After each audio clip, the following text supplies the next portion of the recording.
తూర్పుగోదావరి జిల్లాలో అమానుషం. చివరికి వ్యక్తిగతంగా ఎవడో ఇంట్లో పెళ్ళానికి వాడికి గొడవ అయితే కూడా అది వైకాపా నాయకుల అండతో వీరంగం. ఇంతకంటే నీచం మరేదైనా ఉంటుందండి.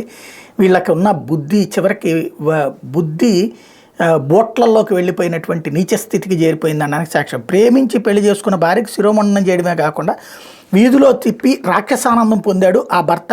తూర్పుగోదావరి జిల్లా సీతానగరం మండలం పెదకొండేపూడి గిరిజన గ్రామంలో శుక్రవారం చోటు చేసుకునే మానుష ఘటన రాష్ట్ర వ్యాప్తంగా సంచలనం సృష్టించింది. బాధితురాలు గ్రామస్తులు తెలిపిన వివరాల ప్రకారం పెదకొండేపూడికి చెందిన కర్రీ రాంబాబు అలియాస్ అభిరామ్ హైదరాబాద్లో జూనియర్ ఆర్టిస్ట్గా పనిచేసేవాడు. నెల్లూరుకు చెందిన జూనియర్ ఆర్టిస్ట్ షేక్ ఆషాతో పరిచయం ఏర్పడి ప్రేమగా మరి ఇద్దరు 6 ఏళ్ల క్రితం పెళ్లి చేసుకున్నారు. ఏడాది క్రితం కుమారుడు పుట్టగా అప్పటి నుంచి రాంబాబు ముఖం చాటేశాడు.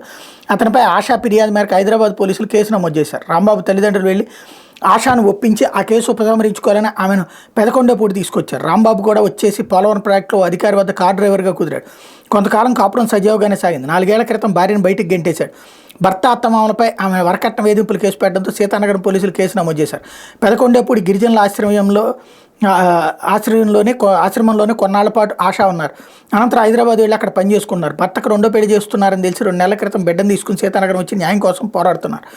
రాంబాబుతో పాటు అత్తమామలపై పెట్టిన 498A కేసును ఉపసంహరించుకుంటేనే కాపురం ఉంటుందని, లేకుంటే ఆస్తి ఇంటిని కూడా రాంబాబు సోదరికి రాయించేస్తానని మండల స్థాయి వైకాపా నేతలు బెదిరించారని బాధితురాలు వాపోయారు. భర్తకు 2వ పెళ్లి ఏర్పాటు చేస్తున్నట్టు తెలిసి 4 రోజుల క్రితం అత్తింటికి బిడ్డతో చేరుకున్నారు. అత్తమామలు తమ కుమారుడికి సమాచారం అందించారు.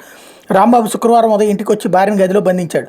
ఆమె నడుంపై కూర్చుని ట్రిమ్మర్తో శిరోమండనం చేశాడు. కిటికీలోంచి వ్యక్తి చూసి ప్రశ్నించక లోపలికి వస్తే ఆమె గొంతుకు వస్తానని బెదిరించాడు. వేరు చేసిన జుట్టును ఒక చేత్తోనే ఆమె మరో చేత్తోను పట్టుకుని ఈడ్చుకుంటూ బయటకు వచ్చి ఆ వీధిలో తిప్పాడు.